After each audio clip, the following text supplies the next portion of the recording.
The Hunter and the Talking Lion. The sun was a blazing ball of orange fire as it began to set behind the distant hills, casting long shadows over the African savanna. The dry grass rustled gently in the evening breeze, a lullaby of the wild. In the distance, a lone giraffe slowly moved toward a waterhole, its long neck craning to drink. Birds in the tall acacia trees sang their evening songs, and the air smelled of earth dust and the sweet scent of wild herbs. Yet amidst this natural beauty, Kofi's focus was singular. He was hunting a lion. Kofi, a young man of about 20, had spent his life learning the ways of the forest and savanna under the tutelage of his father, the village's most respected hunter. His father, a man of wisdom and patience, had taught him the value of living in harmony with nature. But despite these teachings, Kofi harbored a deep desire, a hunger to prove himself. His father had never killed a lion, nor had any of the village's elders. Lions were revered, feared, and respected. They were the kings of the savanna, and no one dared challenge their authority. But Kofi was different. He believed that to be truly respected, he had to kill a lion. He had to bring one down to prove his strength and skill. It wasn't just about the meat or the pelt. It was about something deeper. It was about pride, legacy, and the sense of power that came with knowing. He had defeated the most powerful creature on the land.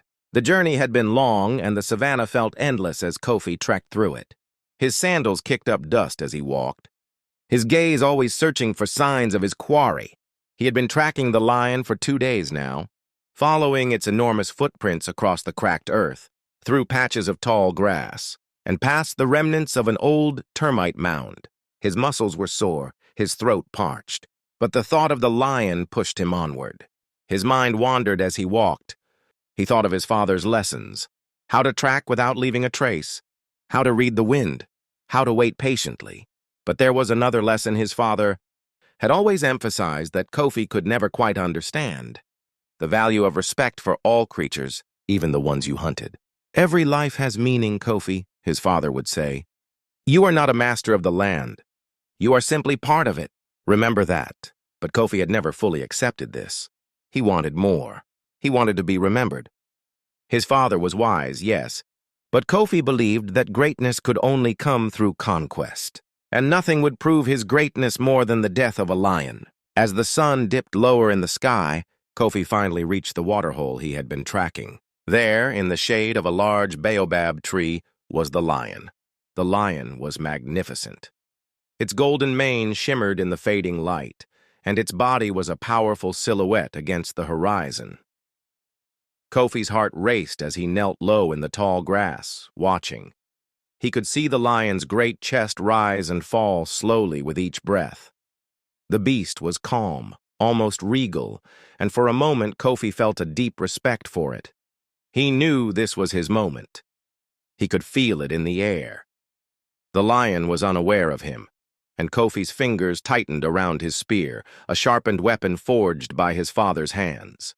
But just as he prepared to rise and throw the spear, a voice, deep and resonant, echoed from behind him. "Why do you hunt me, young one?" Kofi froze, his spear still in his hand. The voice seemed to come from the very earth itself, like the wind had given it shape. His heart skipped a beat, and he spun around, searching for the source. But there was nothing, no one. Just the tall grasses whispering in the breeze. "Who speaks?" Kofi demanded, his voice cracking as his eyes darted across the landscape. From the shadows of the baobab tree, the lion rose, stretching its long limbs and shaking its mighty mane. Its amber eyes locked onto Kofi's, and for the first time, Kofi felt a shiver run down his spine. "I speak," the lion said calmly. "I know why you have come." Kofi's mouth went dry. "You can speak?" The lion nodded slowly, its gaze never leaving Kofi's face. "I can.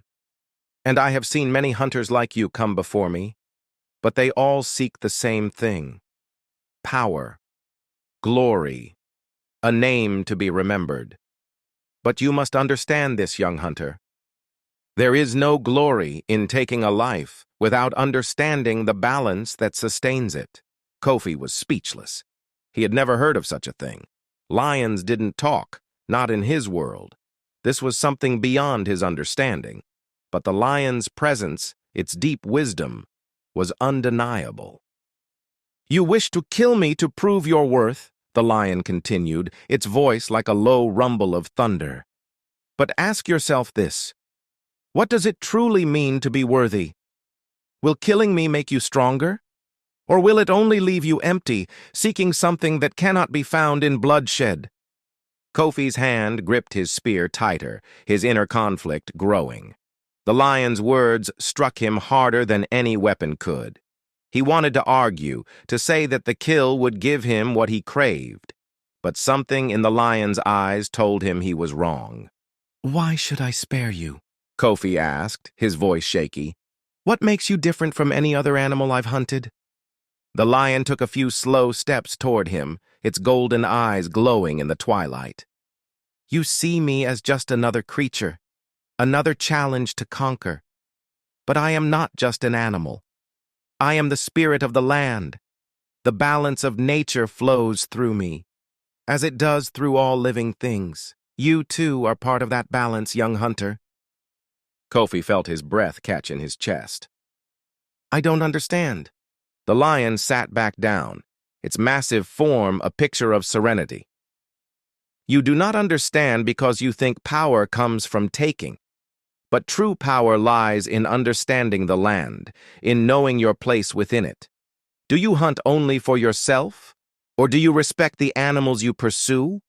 Do you understand the cycle of life and death that keeps the savannah alive?" Kofi looked down at his spear, his grip loosening. He had never thought about it this way. All he had ever known was hunting to prove his worth, to gain recognition. But now, standing in the presence of the lion, he began to question if that was enough. The lion continued, its voice softening.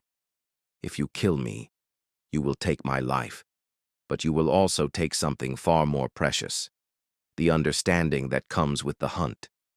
The understanding that death is not something to be conquered, but something to be respected. If you want to be remembered, it should not be for how many animals you've killed, but for how you lived in harmony with the world around you." Kofi's mind raced, the weight of the lion's words sinking in. He thought of his father's teachings, the respect for the forest, for the animals, for the balance that kept the ecosystem intact. Could it be that his father had been right all along? Was there more to being a hunter than pride and conquest? Finally, Kofi lowered his spear. I don't want to take your life. I came here thinking it would prove me, but now I see. I see it would only take something from me, something I don't want to lose." The lion nodded, a gentle smile crossing its face. "You have made the right choice, young hunter. You now understand what it means to truly be strong. True strength lies not in taking, but in understanding, in living with respect for all life." Kofi lowered his head, feeling the weight of the lion's words settle deep within him. He had come seeking power and glory, but he was leaving with something far more valuable, a lesson that would shape him for the rest of his life. As the lion turned and disappeared into the savannah, Kofi stood silently, the wind rustling through the grass around him. The sun had set, and the world seemed quieter, more peaceful. He knew that when he returned to his village, it would not be with a trophy or a pelt, but with a story of understanding, balance, and respect for the land he called home. And the villagers would remember him, not for the lion he had killed, but for the wisdom he had gained. Thank you for watching. Don't forget to like and subscribe.